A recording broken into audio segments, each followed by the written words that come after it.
Konnichiwa, and welcome back to my channel. I'm Reina Scully, coming to you from Japan to help you learn Japanese. Today we're going to go over some very useful beginner level kanji and also go over some methods that may help you learn kanji faster. Before we get started, as difficult as kanji is, it is extremely useful once you do learn it because kanji are logograms, as in they are characters or symbols that represent either a whole word or meaning. So unlike English where you must spell out each and every word, kanji acts sort of like a shorthand. For example, large is oki or dai, written like this and this in hiragana, which is our phonetic alphabet. But it's communicated much faster by learning that the symbol or kanji for large is this. A, it makes it much easier to read sentences because kanji breaks up word spacing, and B, you get to learn that any combination of kanji that contains this in it is probably depicting something large. For example, this read as kyodai means gigantic, and this read as daisogen means prairie or literally large grassy field. Now, I also want to remind you that kanji is indeed difficult. It is difficult for native speakers, it's difficult for people that have lived in Japan their whole lives, and it is becoming even more difficult to retain and maintain because we don't physically write it out as often as we used to anymore once you're done with school. Smartphones and computers will intuitively spell out the kanji for you, kind of like predictive text or autofill, so there's very little need to actually know how to write the kanji yourself. So even if you do want to live and work in Japan, let's say, you only really need to learn how to read kanji for practicality. I really hope this notion eases any trepidation about learning kanji because as daunting as it is, being able to read it and know what it means is about 10 to 100 times easier than actually physically writing it out. Now, without further ado, let's learn these 5 kanji together. I looked up the most frequently and commonly used kanji in Japanese, and I just removed the ones that I've done in previous videos and kept going down the list until I got to 5. In reality, we're doing more like 10 to 15 kanji in this video because I go over some combinations of different kanji to help explain their definitions a little bit better. These are not only useful to learn due to how often they're used in everyday life, but they are among the first kanji that are taught to children in primary schools, so they are considered the least complex. This means country. Country. The kunyomi is kuni. Kuni. And remember, the kunyomi reading is the definition and allows for the kanji to stand alone. Kuni. Kuni. An example sentence would be, どこの国から来ましたか? どこの国から来ましたか? どこの国から来ましたか? Which country are you from? どこの国から来ましたか? The onyomi is 国. 国. The onyomi reading usually needs another kanji to form a complete word or phrase, so it normally cannot stand alone. 国. 国. An example would be 外国. 外国. 外国. Foreign country. 外国 combines the kanji for gai, as in outside, and koku, which is country. 外国. This means to meet or meeting. The kunyomi is au. Au. Au. This kanji needs an okurigana, which is a hiragana that accompanies a kanji to help depict the grammatical function of that word. So this kanji only represents the sound a and needs the hiragana u to follow it. Au, au. On that same note, because this is a verb, you can change the tense of it by changing the okurigana. So for example, aimashita is the past tense of au. An example sentence would be, 母に会いに行きました。母に会いに行きました。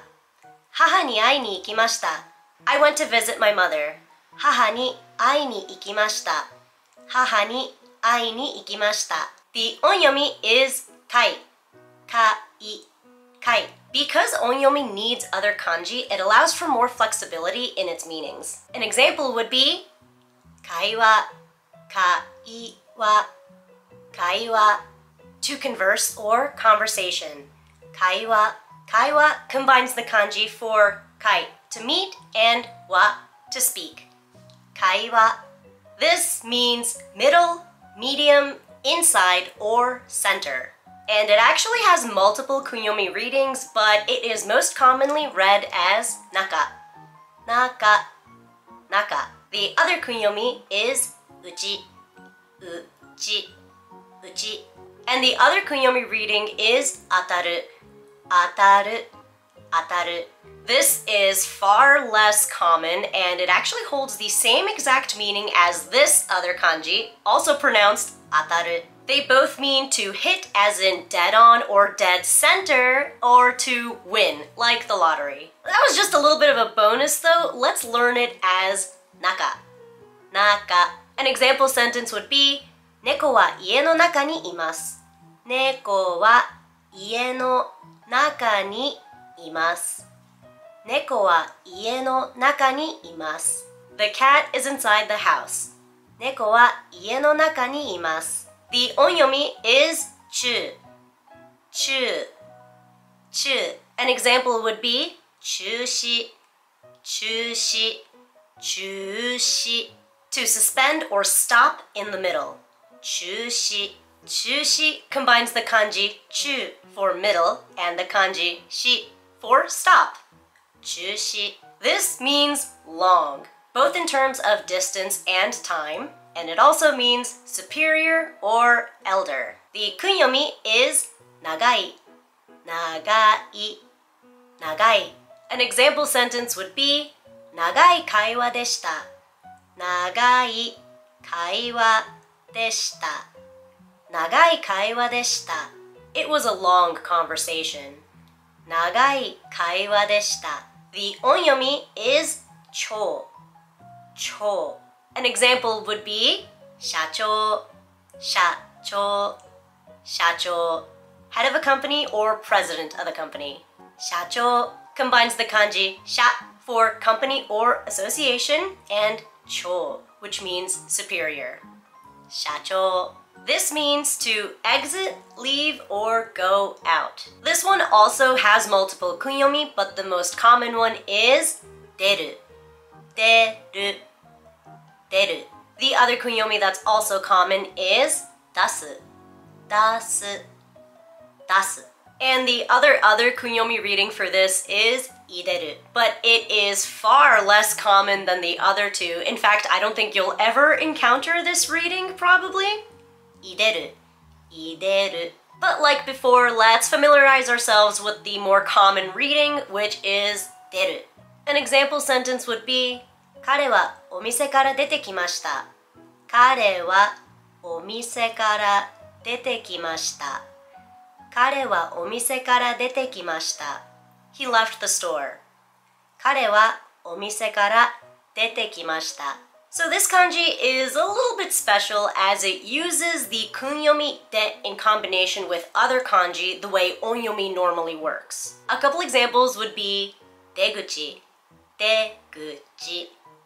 出口, which means exit. It combines the kanji 出る and 口, which means mouth. 出口. Or 出会い。出会い as in an encounter. 出会い. This combines the kanji で and 会う。出会い. The onyomi is 出。出. Or just 出 or 出. An example would be 出身。出身。出身. Someone's place of origin, like their hometown or their home country. 出身. Now let's quickly test if you can recognize the meaning of the 5 kanji we just learned. この漢字はどういう意味ですか? Country, 国 or 国. この漢字はどういう意味ですか? To meet or meeting. 会う or 会. この漢字はどういう意味ですか?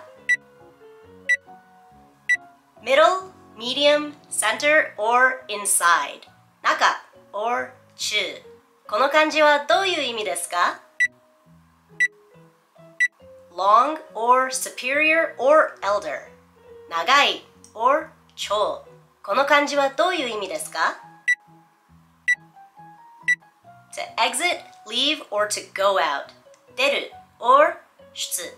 Now let me introduce you to this video's sponsor, Mochi Mochi app, which is an excellent Japanese learning app specifically for kanji and vocabulary that makes powerful use of space-time repetition, which is the absolute best method to learn kanji. Mochi Mochi calls it golden time, which is when the app reminds you to review your learned words at the optimal time for you. For a comprehensive breakdown of what exactly space-time repetition is, how it works, and how it relates to best practices when learning Japanese, be sure to check out this video right here. Mochi Mochi provides a systematic way of learning kanji and vocab by organizing them into topics and categories, and offers visual and audio aids for each. You could just dive in and do a lesson, which are in flashcard style, but they are much better than traditional flashcards. It makes you flex your brain by teaching you the kanji and vocab from multiple different angles. For example, instead of just telling you that this kanji for river is kawa, it shows you via image that it means river and then tells you how to pronounce it. Kawa. Now you have 3 streams of information, visual, audio, and pictographic that are all reinforcing the same exact thing, that this kanji means river and that it's read as kawa. You should already have a pretty strong grasp of hiragana before moving on to kanji learning, so just make sure you're comfortable enough to read and recognize hiragana to get the most out of Mochi Mochi. The best part about Mochi Mochi is that it has a pretty powerful algorithm that not only analyzes whether you got the answer right or wrong, but it also takes into account where you made the mistake if you did, and thus caters your golden time reviews to combat your specific weaknesses. The whole point of space-time repetition is to actively recall information at the right time for you. So the more lessons you go through in Mochi Mochi, the more the app is able to pinpoint your golden time and thus tell you which kanji you need more effort to recall. It even goes so far as to show you what your level of memorization is by dividing it into 5 different levels, level 1 being newly learned and level 5 being long-term memory. If you want to give Mochi Mochi a try, click the link in my description below and let me know what you think. Speaking of space-time repetition, let's quickly review the 5 kanji we learned today to see how much you remember. We'll only be doing the kunyomi because the kunyomi is the definition of the kanji. この漢字はどう読みますか? Kuni. And its meaning is country. この漢字はどう読みますか? 会う. And it means to meet or meeting. この漢字はどう読みますか? 中. And it means middle, medium, center, or inside. この漢字はどう読みますか? 長い. And it means long, superior, or elder. この漢字はどう読みますか? 出る. And it means to leave, exit, or go out. And that is it for today's Japanese lesson. How did you do? And did you maybe already happen to know some of these kanji? If so, please let me know in the comments how you learned them. Thank you to Mochi Mochi app for sponsoring this video, and thank you for watching. Please like this video if you found it useful and subscribe to my channel if you'd like to learn more about Japan. I also have a playlist dedicated to Japanese learning, so please check it out if you want to learn more. Thanks again so much for watching, and I will see you in my next episode. そんじゃまったね! 頑張れ!